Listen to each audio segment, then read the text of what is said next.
ఉమ్మడి విశాఖ జిల్లా స్థానిక సంస్థల ఎమ్మెల్సీ వైఎస్ఆర్ కాంగ్రెస్ పార్టీ అభ్యర్థిగా శ్రీ బొత్స సత్యనారాయణ గారు పోటీ చేస్తున్నారు. కావున అత్యధిక మెజారిటీతో గెలిపిస్తారని ప్రార్థిస్తున్నారు. పబ్లిక్ న్యూస్ 9 కి స్వాగతం. వార్తలు చదువుతున్నది నేను మీ అరుణ.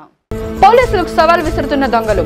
విశాఖపట్నం మధురవాడలో ఉన్న మనోరమ హిల్స్ విలా నెంబర్ 43A లో భారీ చోరీ జరిగింది. సుమారు 25 తులాల నుండి 30 తులాల వరకు బంగారం, 10 లక్షల క్యాష్ చోరీ జరిగాయి.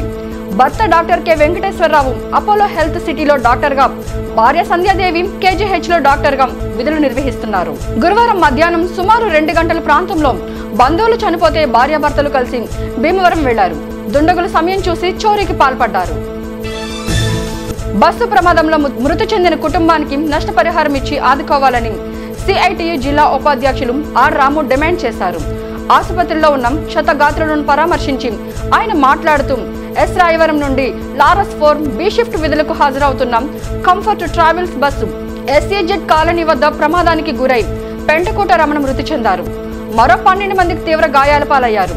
మృతి చెందిన కుటుంబానికి నష్టపరిహారం ఇచ్చి ఆదుకోవడమే కాక గాయపడిన కార్మికులకు మెరుగైన వైద్య సేవలు అందించి వేతనంతో కూడిన సెలవులు మంజూరు చేయాలని డిమాండ్ చేశారు. ఉత్తరాంధ్ర ఆరాధ్య దైవమైన సింహాచలంలో వెలసి ఉన్న వరాహలక్ష్మి నరసింహ స్వామివారి దేవస్థానంలో శ్రావణ మాసంలో మొదటి శుక్రవారం సందర్భంగా శ్రీ సింహ వల్లి తాయారు అమ్మవారు బేడ తిరువీధిస్వం మేళ తాళాలతో మంగళ వాయిద్యాలతో వేద మంత్రాల నడుమ అత్యంత వైభవంగా జరిగింది. ఈ కార్యక్రమంలో భక్తి శ్రద్ధలతో భక్తులు పాల్గొన్నారు. అరకువేలి కాంగ్రెస్ పార్టీ శ్రేణుల ఆధ్వర్యంలో ఘనంగా ప్రపంచ ఆదివాసీ దినోత్సవ వేడుకలు నిర్వహించారు. ఆదివాసుల హక్కుల చట్టాలు అమలు పరచడంలో కేంద్ర రాష్ట్ర ప్రభుత్వాలు పూర్తిగా విఫలమయ్యాయని, కాంగ్రెస్ పార్టీతోనే ఆదివాసుల అభ్యుదయం, అభివృద్ధి, సంక్షేమం సాధ్యమవుతుంది అని ఆంధ్రప్రదేశ్ కాంగ్రెస్ పార్టీ రాష్ట్ర ఆదివాసీ నాయకురాలు శ్రీమతి పాచిపెంట శాంతికుమారి అన్నారు. డిసెంబర్ 10 నుండి ఆదివారం కూడా వందే భారత్ రాకపోకలు జరుగుతాయని senior divisional commercial manager Sandeep మీడియాకు సమాచారం విడుదల చేశారు. ప్రస్తుతం ఆదివారం మినహా వారంలో 6 రోజులు వందే భారత్ రాకపోకలు జరిగేవని, డిసెంబర్ 10 నుండి ఆదివారం స్థానంలో మంగళవారం మినహా వందే భారత్ ఎక్స్ప్రెస్ రాకపోకలు జరుగుతాయని ప్రయాణికులు గమనించాలని ఆయన తెలిపారు. ఆదివాసీ దినోత్సవంలో పాల్గొన్న ముఖ్యమంత్రి గిరిజన ఎగ్జిబిషన్ ని తిలకించారు. ఉత్పత్తులు పండించడానికి, తయారు చేయడానికి గిరిజనులు ఎదుర్కొంటున్న ఇబ్బందులను ముఖ్యమంత్రి అడిగి తెలుసుకున్నారు. సమస్యలను పరిష్కరించి అండగా ఉంటామని చంద్రబాబు నాయుడు హామీ ఇచ్చారు. గిరిజన ఉత్పత్తులను కొనుగోలు చేసి చంద్రబాబు వారిని ఉత్సాహపరిచారు. విజయవాడలో ప్రభుత్వం ఏర్పాటు చేసిన అంబేద్కర్ సామాజిక న్యాయ మహాశిల్పంపై దాడి చేసి ధ్వంసం చేసేందుకు ప్రయత్నించిన వారిని వెంటనే అరెస్టు చేసి కఠినంగా శిక్షించాలని వైఎస్ఆర్సీపీ మాజీ SC సెల్ రాష్ట్ర ప్రధాన కార్యదర్శి మరియు 51వ వార్డు కార్పొరేటర్ రొయ్య వెంకటరమణ డిమాండ్ చేశారు. విగ్రహం మీద ఉన్న నామఫలకం విరగ్గొట్టడాన్ని తీవ్రంగా ఖండించారు.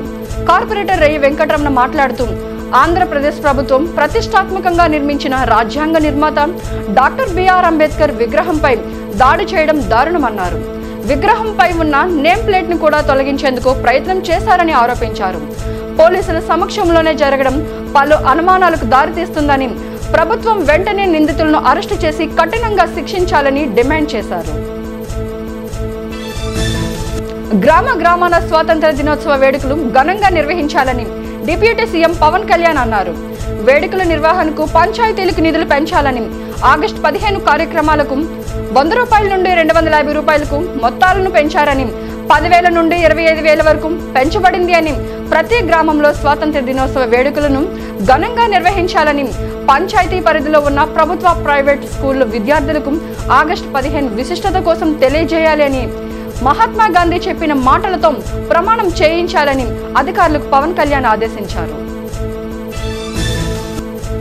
ప్రకాశం బ్యారేజ్ కి ఇన్ఫ్లో 2,67,111 క్యూసెక్కులు ఉండగా కాలువకు 13,991 క్యూసెక్కుల నీటిని ఇస్తున్నారు.